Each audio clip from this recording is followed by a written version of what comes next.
ایک سمجھانے کے لیے ایک جملوں کے طور پر ہے. باقی الحمدللہ ہم مسلمان ہیں اور ہمیں اسی پر فخر محسوس کرنا چاہیے.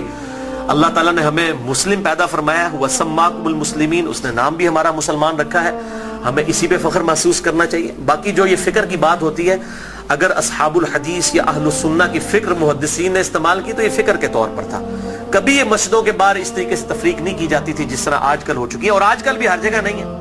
پورے سعودیہ میں اس طرح کی تفریق نہیں ہے کہ مسجد کے باہر آپ کو اس طرح کی چیزیں ملیں, یا ملیشیا کے اندر جن ملکوں کے اندر تھوڑی ہوش آئی ہے تو ان چیزوں سے چیزیں پاک ہیں. اور ایون ہمارے جو یورپ اور امریکہ کے اندر اگرچہ فرقوں کے نام پہ مسجدیں بنی ہیں, لیکن کم از کم وہاں پہ اتنی ٹالرنس ہے کہ لوگ تمام کے تمام لوگ ایک جگہ پہ نماز پڑھتے ہیں, ایک دوسرے کے پیچھے نماز پڑھ لیتے ہیں. یہ یہاں پر لعنت ہے انڈیا, پاکستان اور بنگلہ دیش کے گندے کلچر کے اندر, کہ یہاں پر لوگ جو ہے وہ مطلب اس طرح فرقوں میں بٹے ہوئے ہیں کہ ایک دوسرے کے پیچھے نماز بھی نہیں پڑھتے. آج مجھے ایک بھائی کا فون آیا, اکثر لوگ سوال کر رہے ہوتے ہیں فلاں کے پیچھے نماز ہو جاتی, فلاں کے پیچھے نماز ہو جاتی. میں ان کو ایک ہی جملہ بولتا ہوں کہ میرے بھائی, جس کو آپ کافر نہیں کہہ رہے نا, اس کے پیچھے نماز ہو جاتی ہے.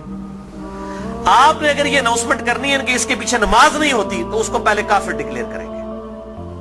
اگر آپ میں یہ جرت نہیں ہے نا, آپ مسلمانوں سے سمجھ رہے ہیں نا, اہل البدع سمجھ رہے ہیں, کلمہ کو مشرک سمجھ رہے ہیں, کچھ بھی سمجھ رہے ہیں, کافر کہنے کی آپ کو جرت نہیں ہے نا, تو سمجھ لیں کہ وہ مسلمان ہے. اب وہ مسلمان ہے, وہ اہل بدعت میں سے بھی ہو سکتا ہے, کلمہ کو مشرک بھی ہو سکتا ہے, ٹھیک ہے, کچھ بھی ہو سکتا ہے.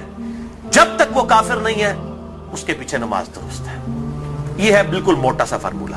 اور اگر آپ سمجھتے ہیں کہ اس طریقے سے لوگوں کو اسلام سے باہر نکالنا ہے, تو میرے بھائی پھر ٹھیک ہے, آپ سعودیہ والوں کو بھی اپلیکیشن دیں, کہ اہل حدیث اپلیکیشن دے دیں کہ جی بریلوی مشرک ہیں, دیوبندی بھی چونکہ تقلید کرتے ہیں وہ بھی مشرک ہیں, شیعہ بھی مشرک ہیں, لہٰذا جو ہے چونکہ حرم کے اندر جو ہے وہ مشرکین کا داخلہ ممنوع ہے, لہٰذا سوائے اہل حدیث کے کسی کو حج کرنے کی اجازت نہ دی جائے. اپلیکیشن دیں, اور اگر وہ آپ کی اپلیکیشن قبول نہ کریں تو پھر آپ وہی فتویٰ لگائیں کہ اگر وہ نہیں قبول کر رہے تو وہ بھی مشرک, جو حرم میں آنے دے رہا ہے مشرک کو وہ بھی مشرک, اور امام کعبہ جو ان کی لیڈرشپ کر رہا ہے اور اس کے خلاف بول نہیں رہا وہ بھی مشرک. پھر تو بھائی میرے فارمولے آپ لگانے شروع کر دیں.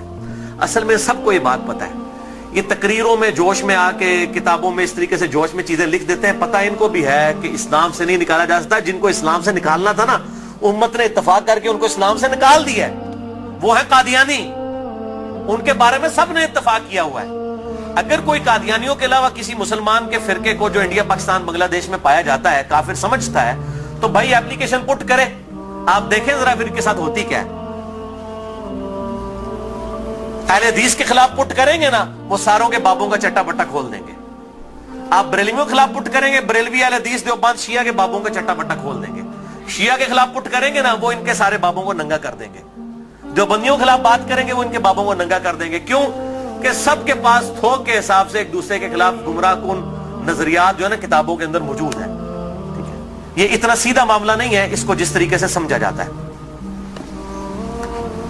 تو یہ میرے بھائیوں بہت کریٹیکل ایشو ہے. جس کو آپ کافر نہیں کہہ رہے اس کے پیچھے آپ کی نماز بالکل درست ہے.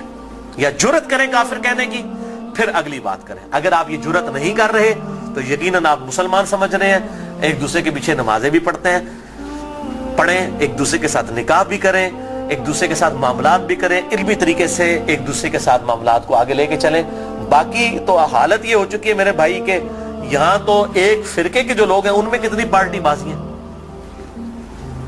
ایک گھر کے اندر ایک فرقے کے لوگ ہیں, ان میں پارٹیاں موجود ہیں. کوئی ایک جماعت کے ساتھ ہے, کوئی دوسری جماعت کے ساتھ ہے. وہ کہتا ہے جی قربانی دی کھال میں انہوں دینی ہے, وہ کہتا ہے میں انہوں دینی ہے. اور مولوی دا واس چلے تو تہاڈی بھی کھال کے اللہ کے لے جائے عید والے داڑے. بالکل کئی لوگ ایسے ملے ہیں, وہ کہتے ہیں جی ہم 2 بکرے اس لیے دیتے ہیں کہ جی وہ ہم نے ایک جو ہے وہ اس پارٹی کو دینا ہے, دوسری پارٹی کو دینا ہے, ورنہ وہ ناراض ہو جائے گی. اور دونوں کا مسئلہ ایک ہی ہے. اور اس کے علاوہ سیاسی بنیاد پہ جو ڈویژن ہوئی ہیں وہ الگ سے ہیں. تو ڈویژن تو بہت زیادہ ہیں. اور پھر کہتے ہیں جی وہ ہم آپس میں ایک دوسرے کو گمراہ تو نہیں سمجھتے, گمراہ نہیں سمجھتے. تو میرے بھائی ایک دوسرے کا اس لیول تک آپ رد کرتے ہیں کہ مسجدیں چھین لیتے ہیں ایک دوسرے سے. اگر گمراہ سمجھ رہے تو تبھی مسجد چھینتے ہیں نا. مسجد کیوں چھینی جاتی ہے کہ میرے والے کریں؟ تو یا سیدھا سیدھا پبلک کو بتائیں کہ یہ مسجد جو ہے یہ ہمارے چندے بٹورنے کے اڈے ہیں. تو چونکہ ادھر سے ہم نے چندے بٹورنے ہوتے ہیں, آپ کی چمڑیاں اتارنی ہوتی ہیں, اس لیے ہم مسجدیں آپ سے چھین رہے ہوتے ہیں. تو بتائیں پبلک کو, یہی بات ہو سکتی ہے نا. تو یا پھر اگر یہ نہیں کہہ رہے تو آپ پھر ظاہر ہے دوسروں کو گمراہ سمجھ رہے ہیں. گن پوائنٹ کے اوپر ایک دوسرے کی مسجدیں چھینتے ہیں, لڑائیاں کرتے ہیں, اور پھر کہتے ہیں جی ہم ایک ہی ہیں. کوئی ایک نہیں ہوتے میرے بھائی.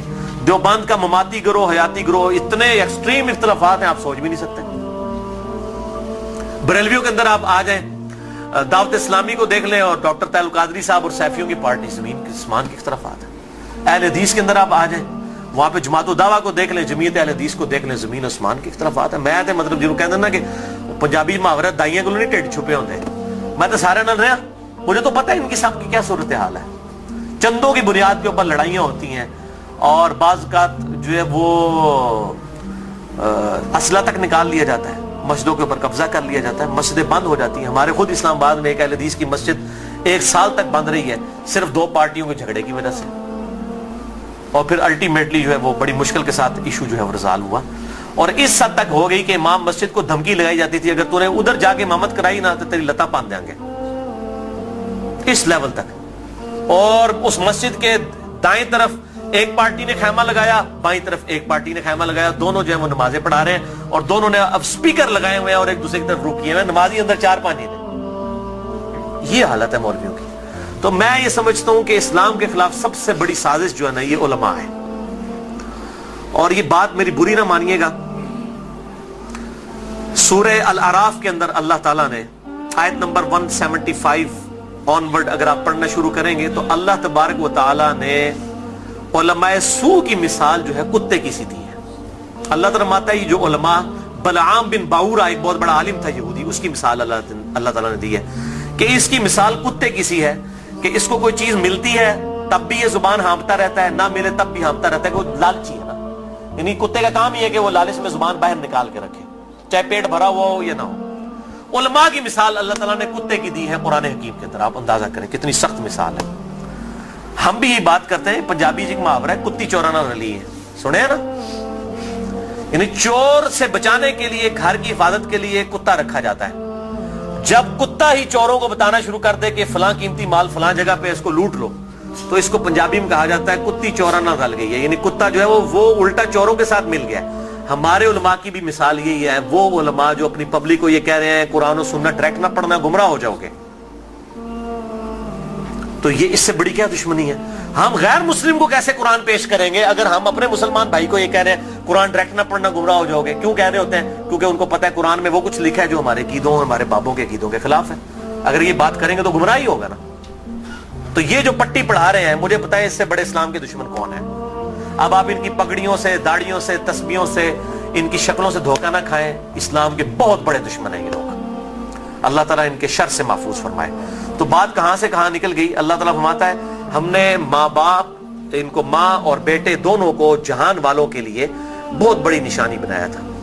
ان ہذہ امتکم امۃ واحدہ, اے نبیوں کے ماننے والوں یہ سب کی سب امتیں, تمام نبیوں کے پیروکار اور انبیاء کی تعلیمات ایک ہی تھی.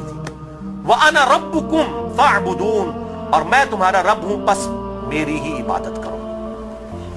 یعنی عیسیٰ, موسیٰ, ابراہیم, نوح علیہم السلام اور محمد رسول اللہ صلی اللہ علیہ وسلم یہ ایک ہی درخت کی شاخیں ہیں, ایک ہی درخت کے پھل ہیں. یہ کوئی ڈیفرنٹ تعلیمات نہیں ہے, بنیادی عقائد سیم ہے. ہاں وقت کے ساتھ ساتھ اللہ تعالیٰ نے شریعت کے اندر کچھ تبدیلی کی, لیکن بنیادی عقیدہ توحید سب کا سب ایک, اور وہی اللہ تعالیٰ نے بات کر دی. وَأَنَا رَبُّكُمْ, اور میں ہوں تمہارا رب, فَاعْبُدُونَ, پس میری عبادت کرو. وَتَقَطَّعُوا أَمْرَهُمْ بَيْنَهُمْ, مگر لوگوں نے پارا پارا کر دیا آپس میں دین کو. کُلٌّ إِلَيْنَا رَاجِعُونَ, سب کے سب کو لوٹ کر ہمارے پاس آنا ہے. اللہ تعالیٰ ماتا ہے ہم نے ایک دین دیا تھا لیکن لوگوں نے فرقے بنا لیے. ایک تو یہ انبیاء کے نام پر یہ تقسیمیں ہوئی, اور بعد میں پھر نبیوں کے ماننے والوں میں بھی بزرگوں کے نام پہ تقسیمیں ہو گئی. یعنی آج عیسائی, یہودی اور مسلمز نبیوں کے نام کے اوپر اپنے آپ کو ڈیوائیڈ کیا ہوا ہے نا, حالانکہ تعلیمات ایک ہیں. اور ہم کیوں اپنے آپ کو بہتر سمجھتے ہیں؟ ہم کسی نبی کا ڈینائی نہیں کرتے. لا نفرق بین احد من رسلی, ہم ایمان لانے میں کسی نبی میں فرق نہیں کرتے. لیکن یہودیوں کو دیکھیں, حضرت عیسیٰ کا انکار کرتے ہیں, محمد رسول اللہ کا انکار کرتے ہیں صلی اللہ علیہ وسلم.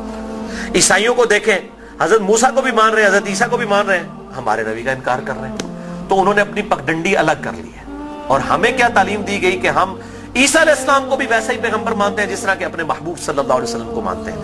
ہمارے نزدیک نبی صلی اللہ علیہ وسلم کا انکار کرنے والا بھی ویسے ہی کافر ہے جس طرح کسی ایک پیغمبر کا انکار کرنے والا کافر ہے. سیم یہ اللہ تعالیٰ نے. لیکن پھر امت کے اندر کیا ہوا؟ نبی صلی اللہ علیہ وسلم تو چلے گئے, اور آپ صلی اللہ علیہ وسلم کے بعد وقت جب گزرتا گیا لوگوں نے اپنے بزرگوں بابوں کے نام کے اوپر فرقے کھڑے کرنا شروع کر دی. اس